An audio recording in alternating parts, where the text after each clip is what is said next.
Today's training was brought to you by InsightDBT.com. InsightDBT is an insured provider of dialectical behavior therapy in Merrick, Long Island. We specialize in helping teens get control over their emotions and supporting them and their families along the way. We offer comprehensive DBT with individual therapy as well as group skills instruction, where teens and their families learn critical coping skills with other clients and their families. Please visit InsightDBT.com to learn more. Again, this training was brought to you by InsightDBT, helping teens one step at a time. Welcome everybody to the video. Today we're going to be doing a really great training. This is one's for all my parents out there who have been at their wits' end with their child's behavior. A lot of the time we're given advice by our friends or family members on, what to do when our kids, misbehave, what to do when they act out, how we should reprimand, what style we should use to parent, right? I think what's a little bit missing here is a little bit of help for the parents to learn how to cool down when they're approaching their limits emotionally. A lot of parents, all parents, have a lot going on in their lives. It's not just that their kid is the absolute and complete focus. How many of you have come home after a long day with your attention span, or not attention span, your limits, your tolerance for nonsense, or we might call BS, being this thin, a misstep from, anybody in the household might set you off. This one's to all the parents just trying to find balance in themselves after a long day where, they've worked, they've done so much, they went food shopping and they come home and the kid does something wrong. This one's dedicated to everybody working really hard and needing just a moment to take for themselves. I call this training How to Control Yourself While Parenting Your Teen. Let's get started. All right. So, kind of cheated and went over this slide a bit. Why are you here?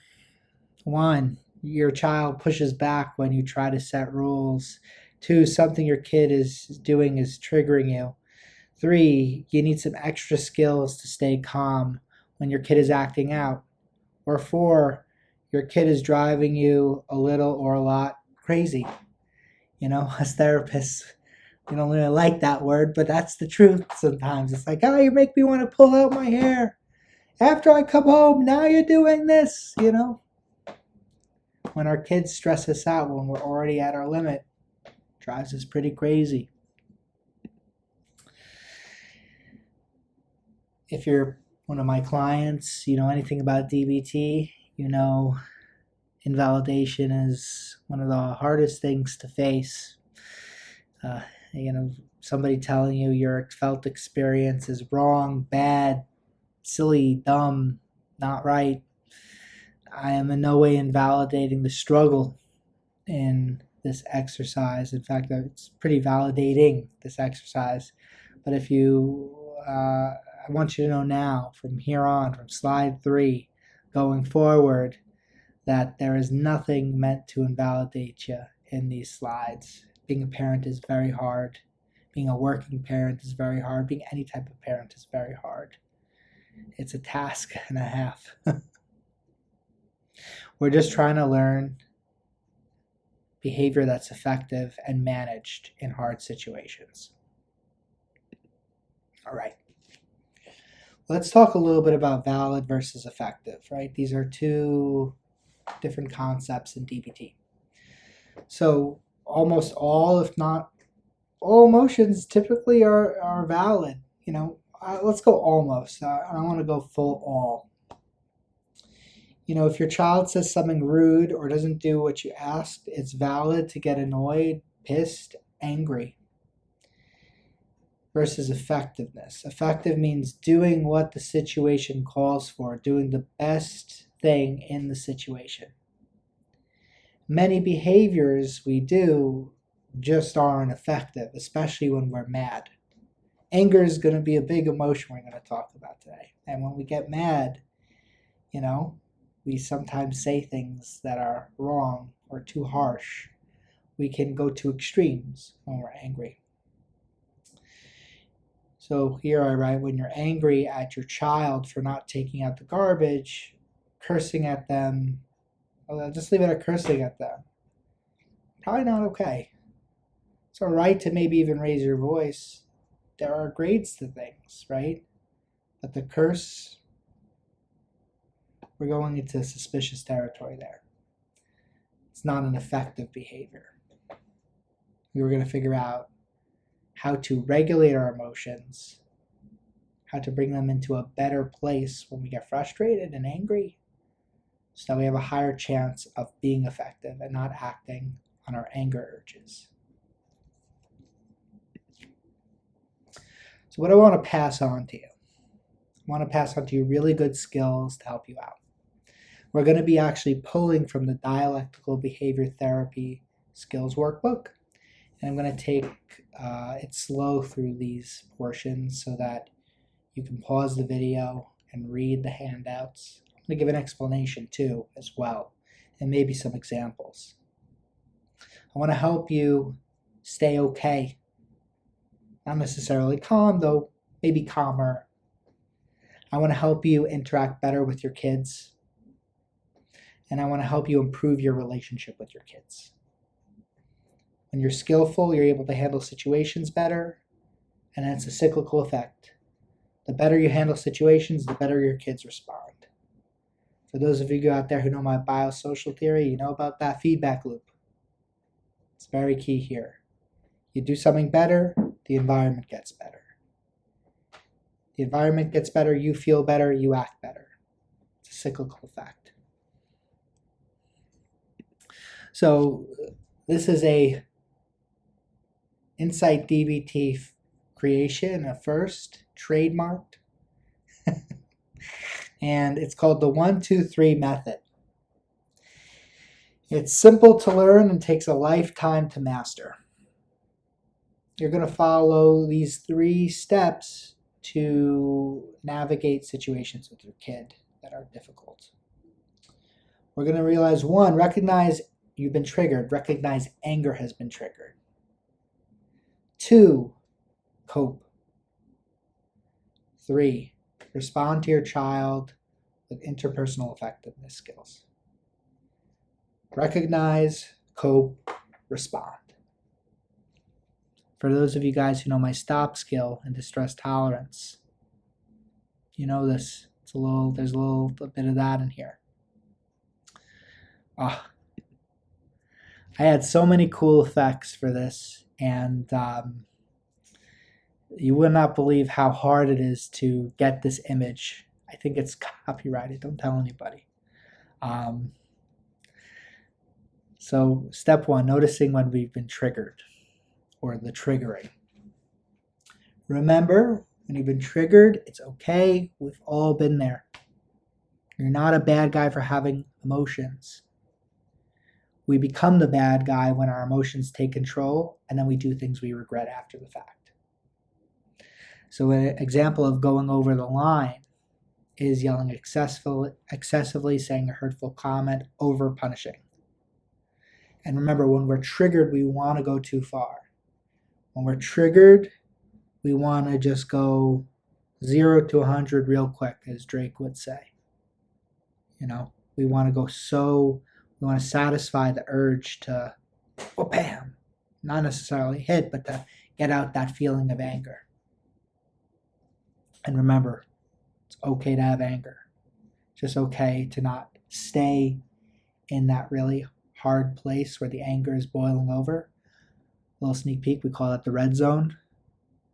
And it's not okay to do something that's ineffective, that's going to cause you guilt afterwards, complicate your relationship with your kid, and probably not solve the problem.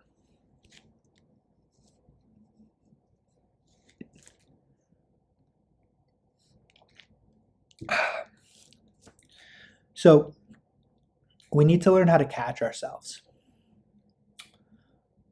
We need to learn when we're going to get triggered.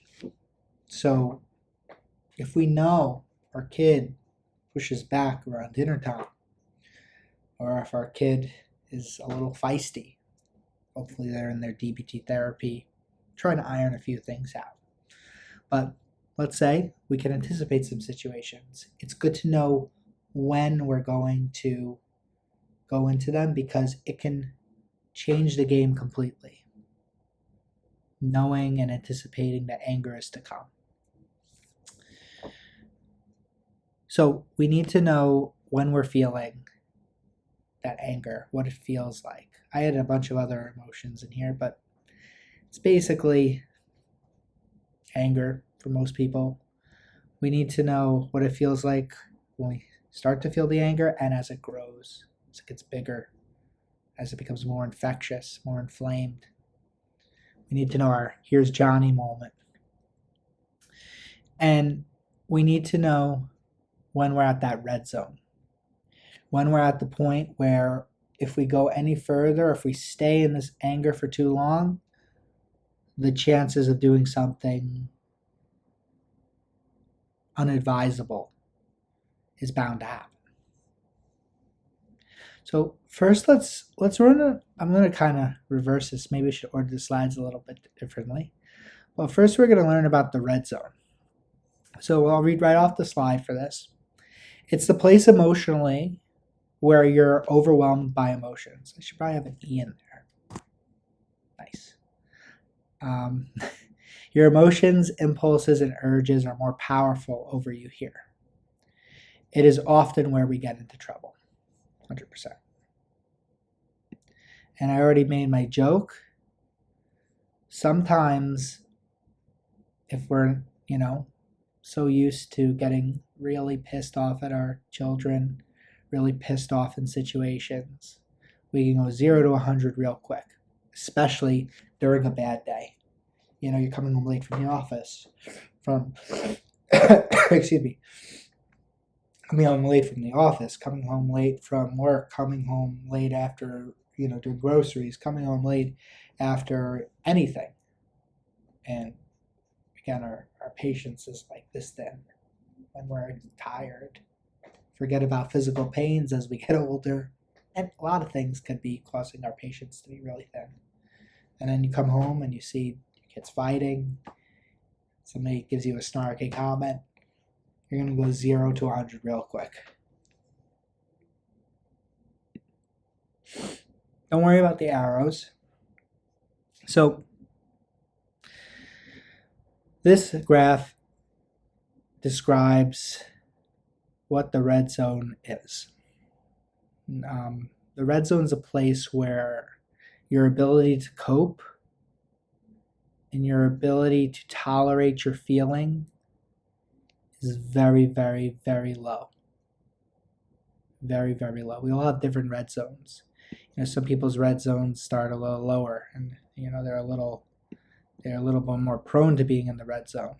Some people have a little bit of a blessing where their red zone starts a little, they have to really get worked up to get there.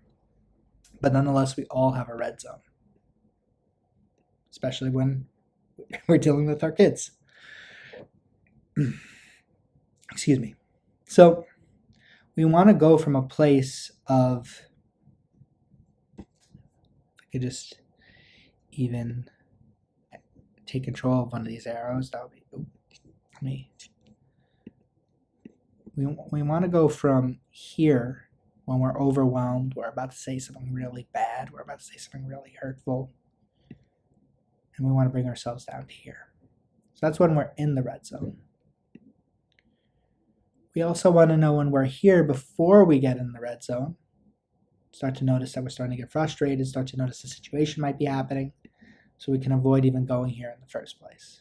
Taking a step away for a second. Thinking creatively, what the heck can I do to solve this problem without yelling, getting into back and forth, going into the red zone.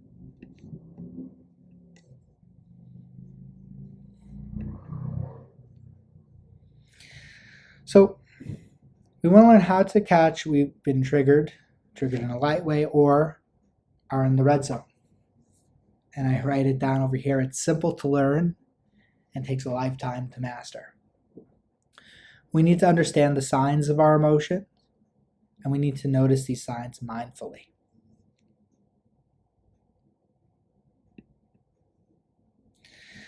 Just to go over it, what is mindfulness? It's not necessarily hot yoga, it's not necessarily Zen or meditation. It's not necessarily anything in particular. Those are great practices to understand the feeling of mindfulness, but there are many ways there. Ultimately, it's about being aware of our experiences. It's being aware of how we're feeling, what we're thinking, our reactions to our environment. Feelings and thoughts are reactions. It's aware of how we're behaving too. And it's aware of what's causing us to feel the way we're feeling. Noticing the relationships in the moment. A very mindful way to put it is, I come home from work, I see my kid, writing on the wall with Sharpie, right? And noticing anger has overcome me. And you can recognize by observing and describing. For my DBT people, you guys get that? Observing and describing how I'm feeling and what I'm seeing, I can start to see a causal relationship. Mindfulness is the act of being aware of the present moment. So, we're going to go through this a little bit, jumping now to understanding anger. And we want to learn a little bit of the shades of anger. We want to learn what prompts anger. We want to learn what interpretations in our mind cause anger to really start rolling. We want to know what changes happen in our body and how we express anger, and we want to know the after effects of anger. So we'll move through this at a good pace, taking some time, for example. So our top portion starts off with the anger words. So these are ways to describe anger, different words. We can have anger at the top left, at the top right, all the way on the other side. We can have vengefulness. In the middle, we can have fury. Ferocity is there. Frustration, irritation, outrage, rage. Just going through it kind of randomly. But there are different flavors to anger. Annoyance is nowhere near as angerful as wrath. They're on the same spectrum, but annoyance is at least a few steps behind wrath. Maybe quite a few for you or for somebody.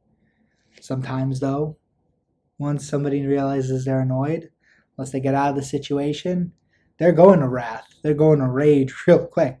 It's about knowing yourself and knowing maybe also a little bit what you have to work on. The next thing we're going to go over is prompting events for anger. So these are consequential events that cause anger. Having an important goal blocked. You or somebody you care about being attacked, threatened by others. Losing power, status, or respect. Not having things turn out as expected, or physical and emotional pain. I feel like in many ways these can be applied to kids and situations with kids. Kid says no. I bet we feel like we're losing power, status, or respect as parents. Not having things turn out as expected. I just wanted to come home and make dinner. Everything will be okay. Didn't happen that way.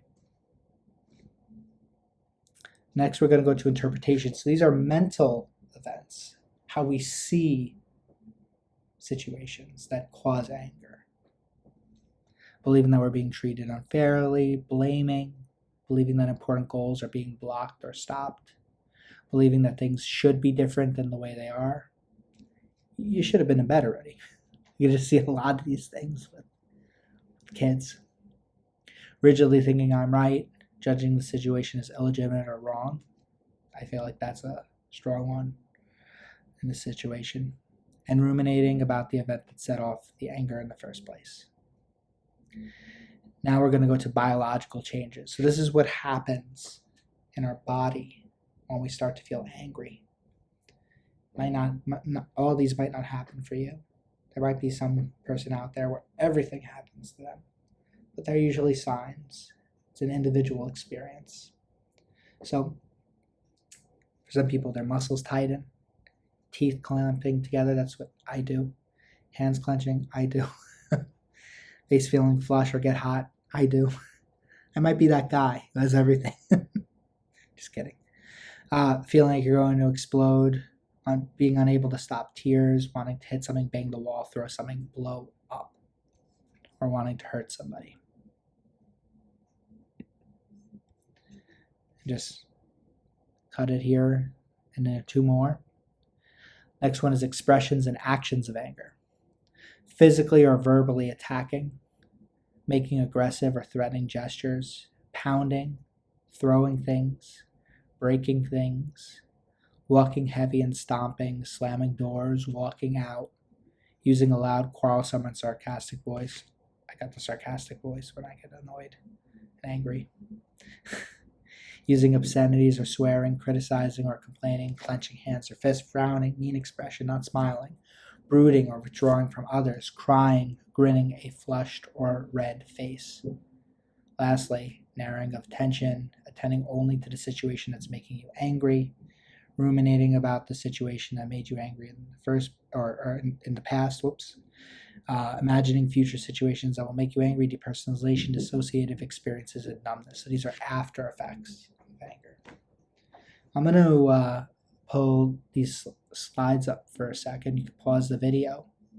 Which anger signs fit for you? Which forms of anger do you usually taste in your experiences or feel in your experiences? So here's page 1. You can pause at any time. And I'm going to move over to page 2. You can pause at any time. Great. Moving on. What's your anger like? How does your anger feel for you? Maybe write this down. If you want, you can pause the video, grab a notepad. What does my anger feel like? I get hot. I start to think about all the other things that bothered me in the past. Start to think all the other things my kid did. Start to think about the other parent that made this kid. I mean, every situation is different. What does it make you feel or do? So what does it make you do? Does your anger make your hands clench? Does it make you say mean things sometimes? At what stage does it make you say those mean things? Food for thought. What signs of anger can you catch before you're fully in the red zone? What are your canary in a coal mine moments? For those of you who don't know that example, miners who used to dig for coal in the ground, so disconnected in a metro. I'm in a metropolis. I mean, I don't know what that really looks like. But imagine a miner going into a ground with a pickaxe. They used to bring a little canary in the cave with them because if there was any toxic gases, fortunately, the canary would die and they would see the canaries dead and they go, there's poison gases in here. We got to get out. What's your canary in a coal mine when there are poison gases of anger building in your head? Not that anger is necessarily poisonous. It has its place, but too much of it definitely is. What's your canary in a coal mine moment? That would be really good to learn. If you know how you'll get angry, you'll know what clues to look out for before your anger grows to a point where it will be hard to act effectively. Take that in.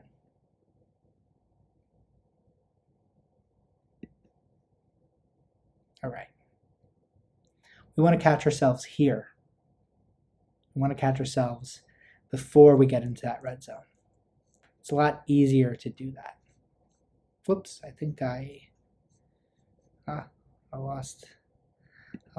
Oh, yeah, we want to start here. We don't want to get to here.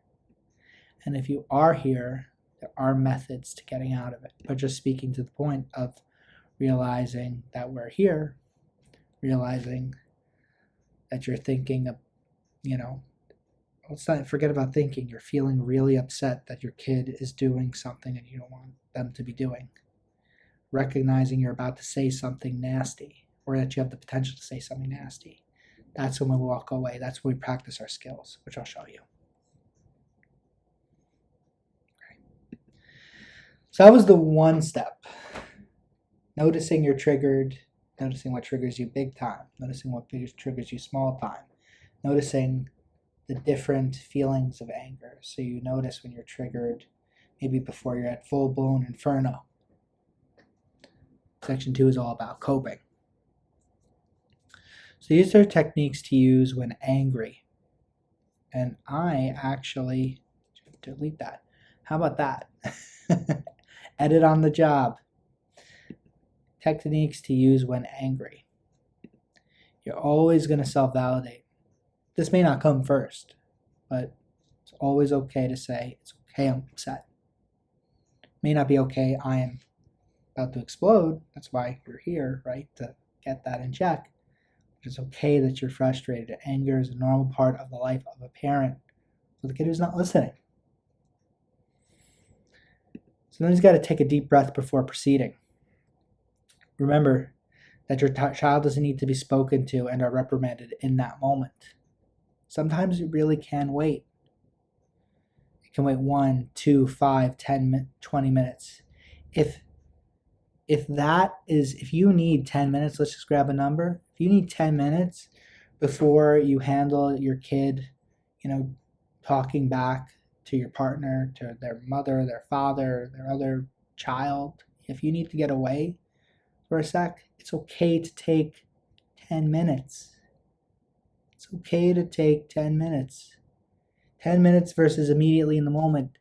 There is no difference in if your child is going to know what they did wrong. If you wait a few days, you miss the opportunity. With 10 minutes, 20 minutes, even 30 minutes, I would say even an hour. Maybe a timeout. And then you go catch a breath. However long you need to get level-headed. Consult with your partner, if applicable. Parent, sibling, friend, therapist. Sometimes therapists are on demand. I do phone coaching. I have had a client call about a difficult situation with their child a few times now, and they said it was very helpful. If your therapist offers that, go for it. There's no shame in asking for more help.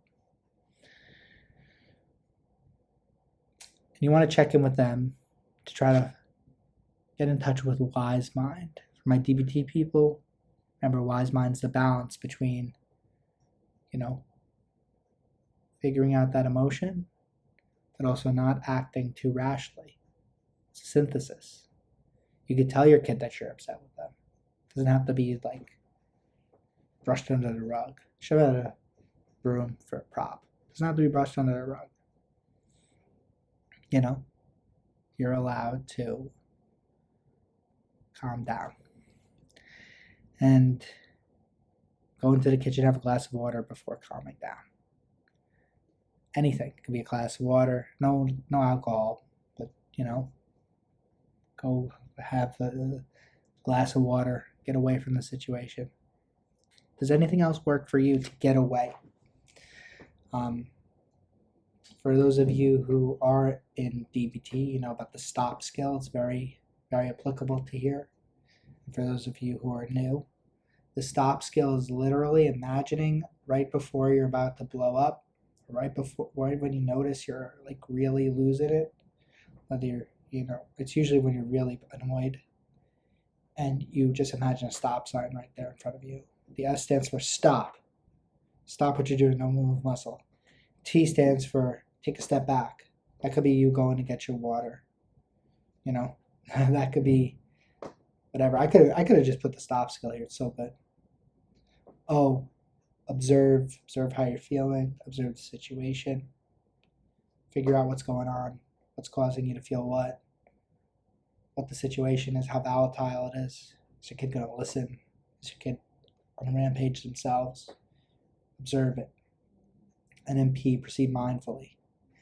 Do whatever is effective in the moment. If you need more time to regulate, it's fine. If you need to get help, get grandma, get your wife, get somebody, come, get together, team up, handle the situation, whatever it is to proceed mindfully. And if you are in DBT therapy, I highly recommend reviewing the stop skill with moments like this with your kids. It's a very, very powerful skill. I cannot recommend it enough. I just don't have you in front of me to workshop it a bit. So, stop skill. Very, very good skill. This would have been a really good one on the slideshow. I picked the most angsty kid, misbehaving. Look, he's so upset. Probably has his own stuff going on, but get up to no good. Situation 1, get up to no good. You're mad as hell. Instant response, you are like this guy going, ah! Probably doing something ineffective. Versus in an alternate reality, hopefully this is the alternate reality, and the healthy one is the regular reality.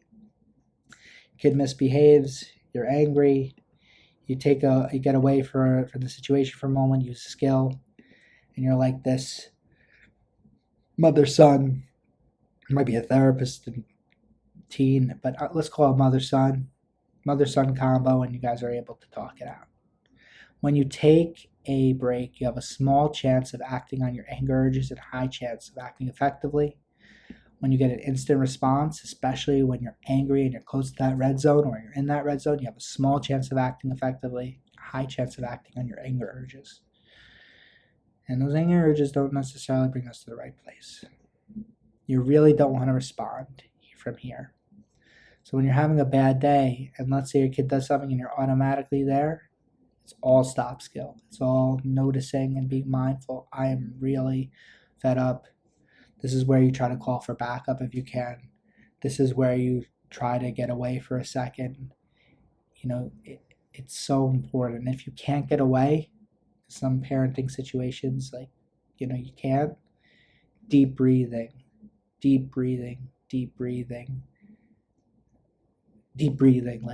just breathe and notice that you're so pissed, self-validate, and breathe. And I guess I never put this in the slide. It should have been a very important slide. It's okay if you make a mistake too, because if you're in this red zone, if you're in this really bad place and you end up going ballistic and it just doesn't work out, you just have a really bad time, and you yell and you say something bad, you can use your stop skill right after that moment. Because the thing is, right? Think about it like this. You made a mistake. You went over the line. You said something really hurtful. Okay? Are you going to use the stop skill, get a second, take a break? Or are you going to keep doing that thing and jab your kid 50 times instead of 1? Not physically jab, hopefully not physically jab, but just keep getting them with that hurtful thing. It's food for thought for you. Remember, if you're in the red zone, get away from the situation. Because if you don't get away from the situation, and if you go, you can oftentimes go nuclear. And, but going back to my main point, just taking this off the screen.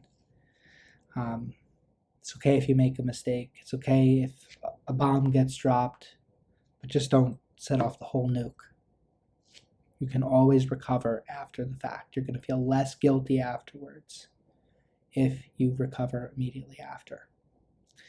If you're in the red zone and you do have a second to get away, this slide, now focusing on the slide, this slide shows eventually you're going to have a few bumps in the red zone. It's going to be difficult, but eventually you're going to cool down. These are for the parents who can get away from the situation, get away from the situation, cope, breathe, have your partner, have your spouse deal with the kids for a second, go on the porch. Some people, they need to go outside, take a deep breath, whatever. So we're going to pass on the mindfulness and relaxation exercise today because we're getting a little lengthy in the video. But I shared this with my cohort I did this training with.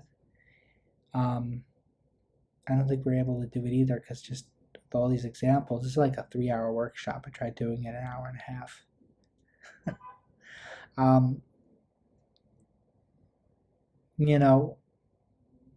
Practicing a mindfulness exercise.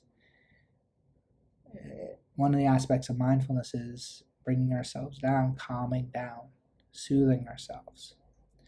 And so, you can take a moment, pause the video, or as you're working on yourself, working on the way you deal with your anger in regards to your life. It could be your life. It doesn't have to be just your kids. And practicing mindfulness builds awareness into how you're feeling. So you can catch yourself early. You're more trained to catch yourself early. But it also has the secondary benefit of relaxation. It's a really cool tool. Okay. Section 3, interpersonal effectiveness skills. So we've learned how to cope. Well, let me start from 1. You learned when you're triggered. You learned how to notice your emotions. You've learned how to cope. And now we're going to learn some skills on dealing with our kids and speaking with them the best way possible. These may not always work, but nothing is 100%. It's just good to be as skillful as possible to put yourself in the best situation. And oftentimes, if you're de-escalated and you're not coming at your kid who's probably dysregulated himself, and you're not coming with them in a way that is instigating a fight, they may need some time to cool off themselves. The first moment you use a skill on them may not perfectly work, but eventually these skills will work, and eventually your calmer demeanor, your regulated demeanor will work. And, really cool thing, your kids will model off of you. They will recognize that they need to cool down themselves because you're setting the example. As parents, you have that tremendous power to set the example. Make sure I'm still recording. Perfect. We're good. All right. I would need to use coping skills if I was not recording the whole time. Okay.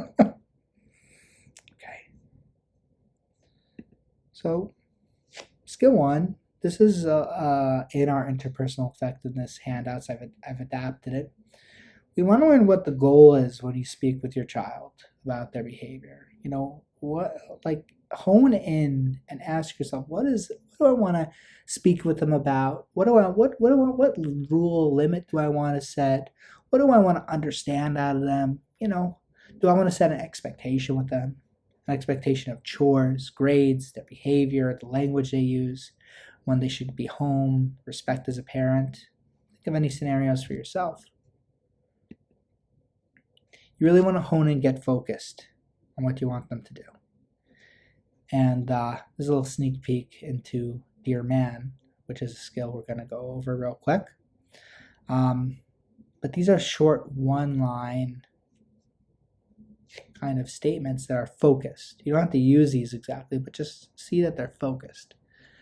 I need you to stop speaking disrespectfully to me. I want you to take out the garbage after dinner. I want you to come home before 11 p.m. I want you to listen when I ask you to do something. And a classic one, I want you to stop playing your video games when it's time to study. Make sure that you evaluate your kids because there's so many undiagnosed ADHD. Kids with ADHD. Also, there's some kids who just prefer Fortnite over video games. That's completely valid too. But just, if your kid has a stimulation issue, they need to be stimulated. Just advice just to maybe get them evaluated to see if they have any attention deficit. Out of advice mode, into another advice mode, DBT mode, you need to be able to speak with your kids and ask and tell them what you want clearly. No vagueness, right to the point. And, this worksheet highlights those 2 slides, especially the objectives effectiveness box up here. And it's a little bit more dynamic, actually. I encourage you to take some time to read this box, actually all of them. There are 3 types of goals in an interpersonal situation. One is the objective you want, what you want the other person to do. Improving the relationship, keeping it improving, acting in a way that the other person likes what you say, or you're feeding into the relationship. You want to still, this is a little nuanced, because it's like you might use a bit of that while you're asking your kid to do something or asserting your self-respect, which we'll talk about in a second. You might combine this softer goal so that you show your child that you love them and that you want to have a good relationship with them, and they can't be doing what they're doing. So that's a dialectic. You can do both at the same time. It's not that you have to be just harsh. There might be some tough love in it, but it doesn't have to be harsh. You can always focus on the relationship and making sure that you know your kid, you tell your kid that you care about them, while you're also telling them to stop doing something they can't keep doing. This last one, self-respect effectiveness. If your kid crosses the line and is insulting, hurtful, this box is all about that. Letting them know that they did wrong and that they've been hurtful. So we want to learn Dear Man, Give Fast. These are 3 skills. Dear Man is asking for what you want in the most effective way. Give is being kind of caring and warm and kind and interested in the relationship, the conversation, putting positive vibes, possibly in a tough conversation. And then fast is the asserting your self-respect skill. All right. So, Dear Man has 2 components. Dear is the initial ask, the initial sell. Here's what I want you to do differently. Man is troubleshooting when, you get pushback. Dear Man. D stands for describe the situation. Stick to the facts, tell the person exactly what you're reacting to. Let's say your kid did not push the dishes away, and that was their chore for the week. And they agreed to it. So it says, you told me, this is another example, you told me to be home for dinner. You told me that you would put the dishes away after dinner tonight. It's objective.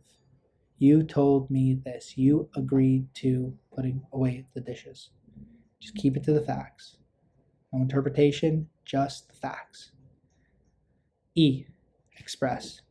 Express your feelings and opinions about the situation. Don't assume that the other person knows how you feel, even if you really feel like they do. Never try to, or most of the time, don't assume people know how you feel. Your kids, your family, anybody. All right. So in this, it says, when you come home late, I start worrying about you. When you don't keep to your word about washing the dishes or putting them away, it makes me really upset. Makes me really angry. Makes me annoyed. What are your words?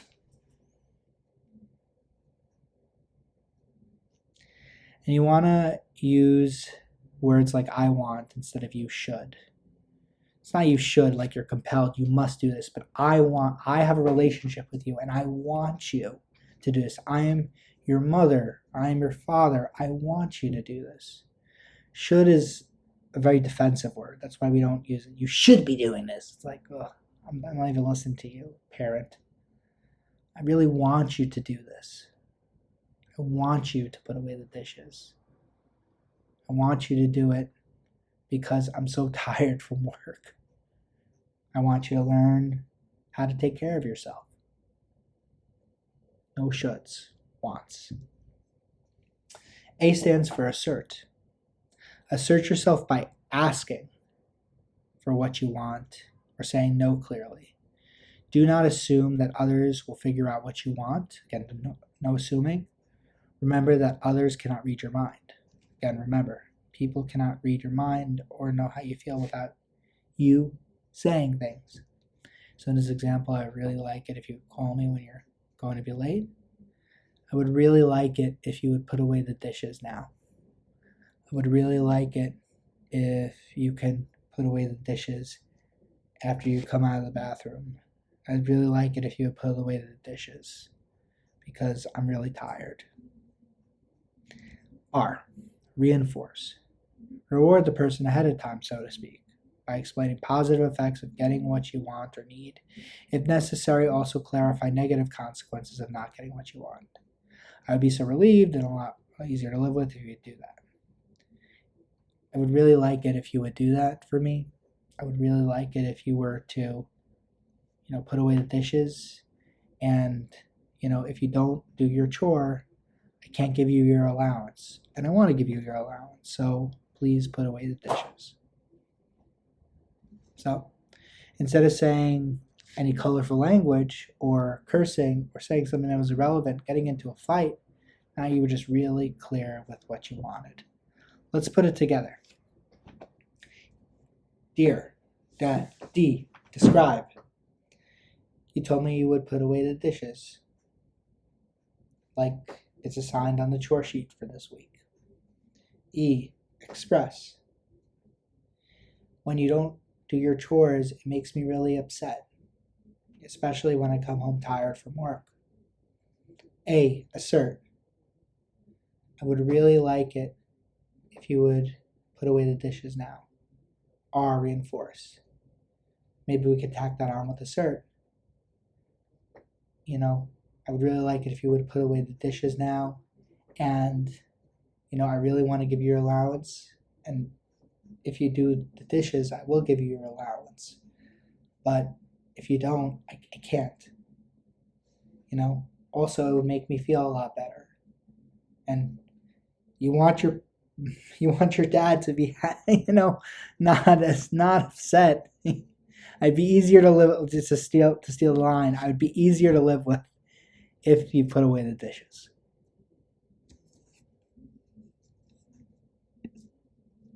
Man. So man is the troubleshooting portion of Dear Man. So we've got to keep focused on our goal, maintain the position, don't be distracted, don't get off topic. If the person starts to say, oh, well, you give me too many chores, there's not the person, the child, you give me too many chores, you can't do this, blah, blah. You have to sound like a broken record. I still need you. I still want you to do the dishes. Well, you don't do anything around the house. I'm trying to get you into a fight. Broken record. Still need you to do the dishes. Ignore the threats, comments, or attempts to divert you. It's all a game. If I fight with you about the dishes, I don't have to do the dishes. People may not always think that, but it's a function of that behavior. Call that a secondary gain. A, appear confident. You don't want to be looking down. You don't want to be looking glum. Have some bravado with it. Please put away the dishes. I still want you to put away the dishes. Put away the dishes. I want you to put away the dishes. Be confident. Don't get steamrolled. N, negotiate. Be willing to give to get. Can I do it after a game of Fortnite? Probably not.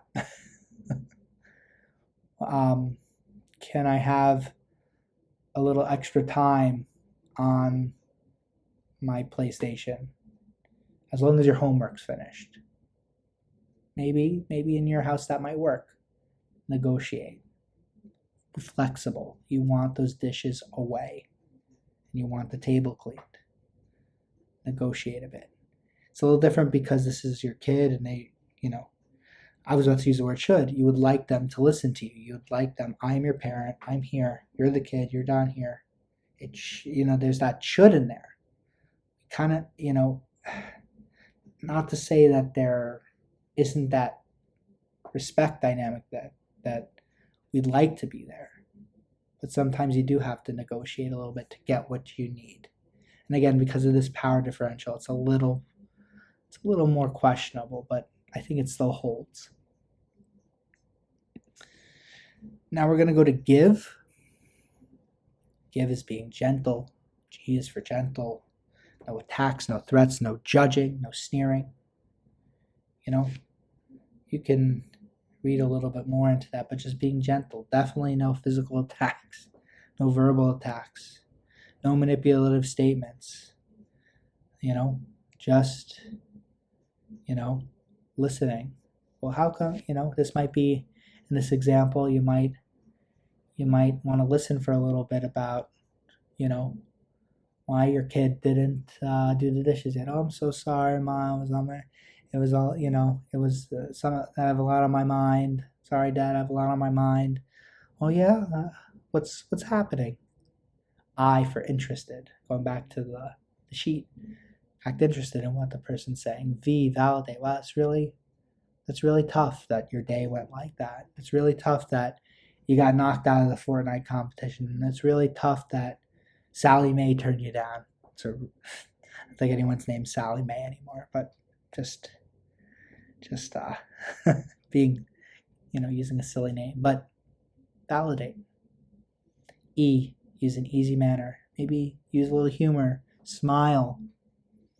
Sometimes in these tense situations, and when you're tired, you don't always want to go into give.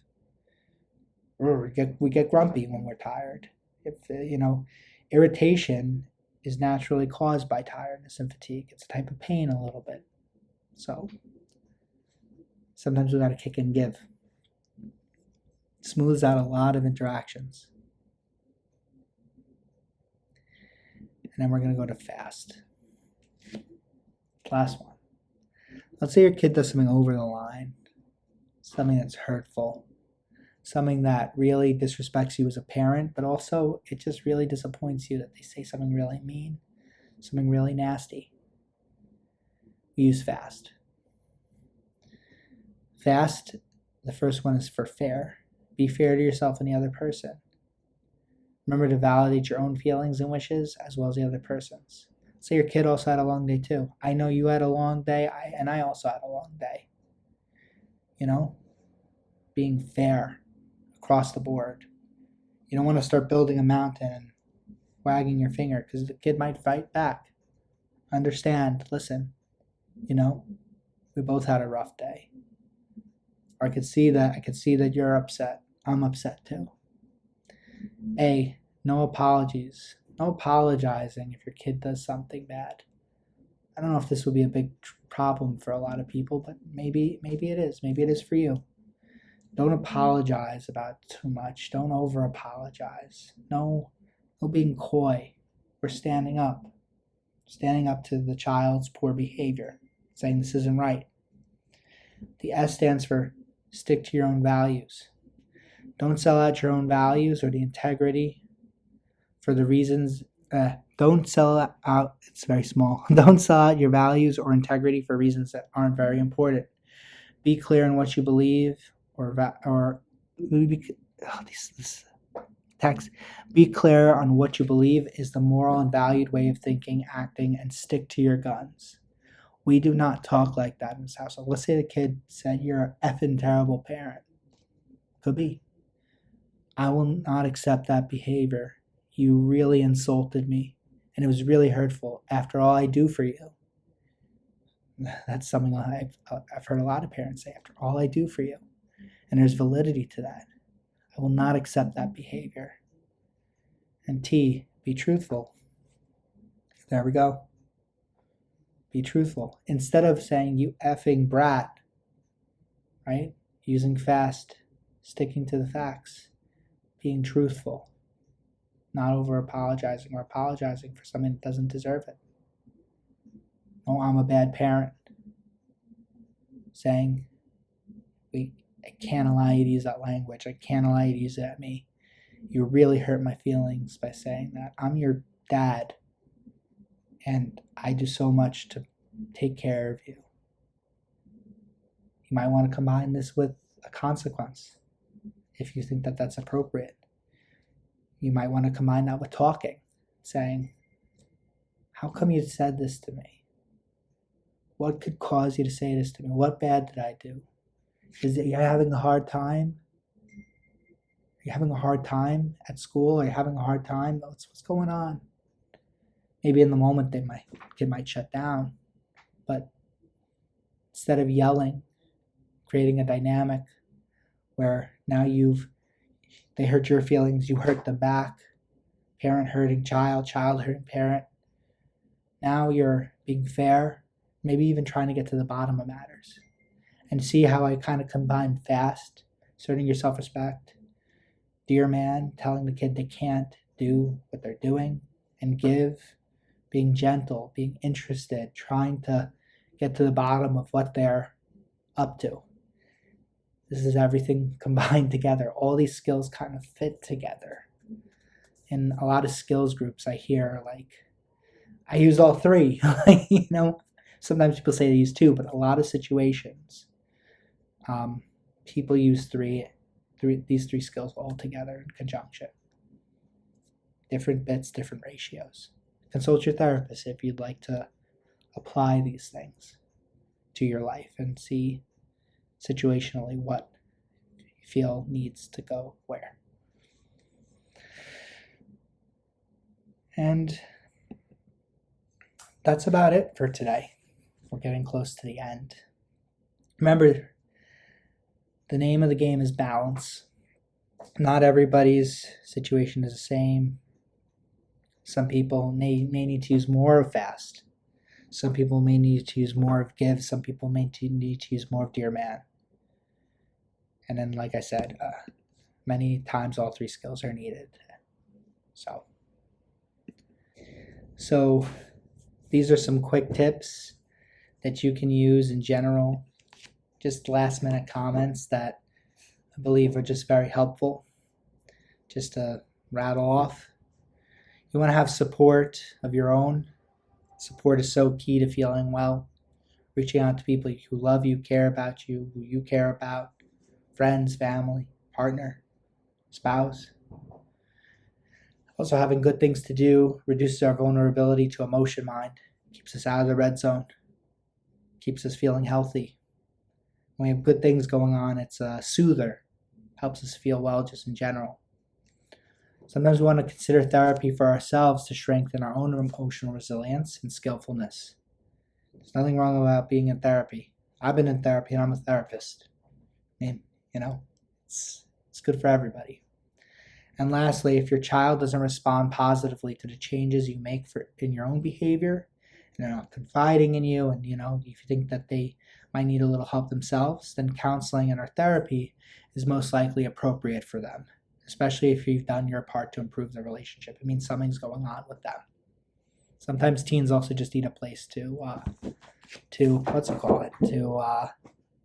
have a space of their own. I guess my cat wanted to join us for the last bit of the session. Jester, the DBT cat. Hello. I'm going to leave this on the screen for a second. This is an excellent resource. If you type that in. It is the book that we drew a lot of the information from today. And if you're new to DBT, this is a really wonderful resource to have. A lot of therapists who aren't DBT experts or certified DBT therapists like myself, they know about this book and they can help you with it, even if they're not even if they're not a complete expert or completely certified. For a DB2 program like InsightDBT, this is provided to you and a core part of the treatment. So, sorry, my cat, he's just jumping. I would ask if there are any questions, but this is a video. Again, my name is Michael. I'm a clinician here at InsightDBT. If you have any questions, you can reach out through the website InsightDBT.com or at my email, michael@hartmanmhc.com. You can reach out to me there for slides as well.